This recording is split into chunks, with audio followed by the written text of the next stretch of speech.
is identified as mentally retarded, put back from the 5th grade into the 4th grade, and stayed in that category until I got out of high school. I don't have any college training, but I met a high school teacher who one day changed my life. I was waiting on another student, and when he came in, he said to me, "Young man, go to the board and write what I'm about to tell you." And I said, I can't do that, sir. He said, "Why not?"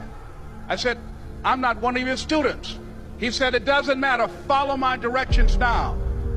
I said, "I can't do that, sir." He said, "Why not?" I said, "Because I'm educable mentally retarded." And he came from behind his desk and he looked at me.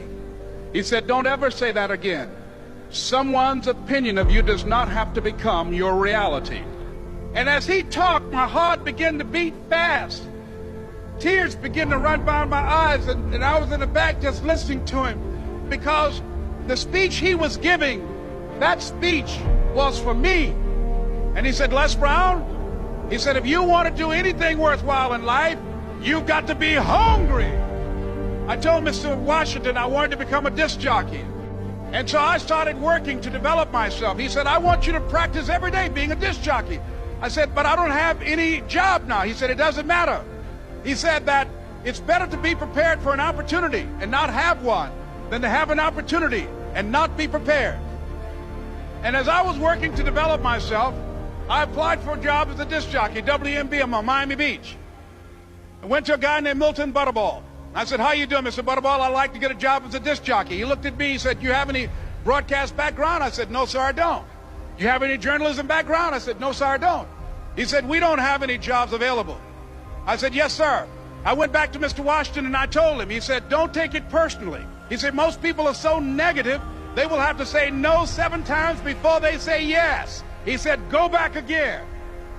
So I went back again. I said, "How you doing, Mr. Butterball? My name is Les Brown." He said, "I know what your name is. What do you want?" I said, "I'd like to know whether or not you have any jobs at disc jockey, sir." He said, "Didn't I just tell you yesterday we didn't have any jobs?" I said, "Yes, sir, but I know whether or not somebody got laid off or somebody was fired, sir." He said, "No one was laid off or fired. Now get on out of here." I came back the next day like I was seeing him for the first time. I said, "Hello, Mr. Butterball, how are you?" He looked at me with rage. He said, "Go get me some coffee." I said, "Yes, sir." And I went to get him some coffee. After a while, I would get their lunch and dinner, and I would go in the control rooms and take the disc jockeys their food, and I would not leave until they would ask me to leave. One Saturday afternoon, while I was at the radio station, a guy named Rock was drinking while he was on the air. I was the only one there, looking at him through the control room windows, walking back and forth, young, ready, and hungry. Pretty soon the phone rang, and it was the general manager. And I answered the phone. I said, "Hello?" He said, "Les, this is Mr. Klein." I said, "I know." He said, "Rock can't finish his program." I said, "I know." He said, "Would you call one of the other DJs in?" I said, "Yes, sir." I hung the phone up. I said, "Now he must think I'm crazy." I called my mom and my girlfriend, Cassandra. I said, "Y'all turn up the radio and come out on the front porch. I'm about to come on the air." I waited for about 20 minutes, and I called him back. I said, "Mr. Klein, I can't find nobody." He said, "Young boy, do you know how to work the controls?" I said, "Yes, sir." He said, "Go in there and don't say nothing here." I said, "Yes, sir."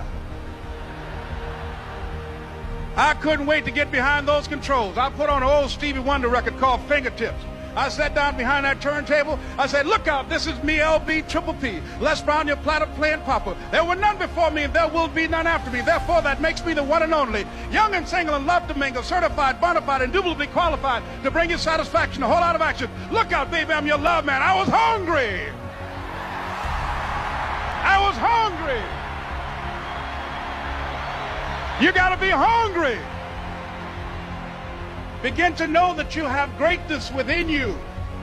And if just one of you here begin to envision yourselves as being blessed and highly favored to reach your goals, if just one of you capture the essence of what that means, that you have greatness within you and a responsibility to manifest that greatness, that you can make your parents proud, you can make your school proud, you can touch millions of people's lives And the world will never be the same again because you came this way.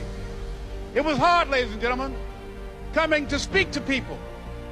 And I was facing financial difficulties in my own life. I was behind on my bills and my dreams, and I'm saying to them, you can live your dream. It was hard, ladies and gentlemen. It was very difficult to pick myself up each day believing that I could do it. There were times that I doubted myself.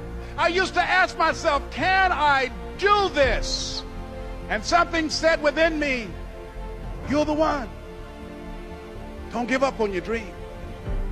By continuing to push forward, by continuing to run toward my dream, that one day I would have my own talk show. It's a long shot, ladies and gentlemen, from Liberty City, an abandoned building on a floor, never knowing my mother or father. It's a long shot. Being here with you today in this dome in Atlanta, it's a long shot. No college training, labeled educable, mentally retarded, but I kept running toward my dream. Don't stop.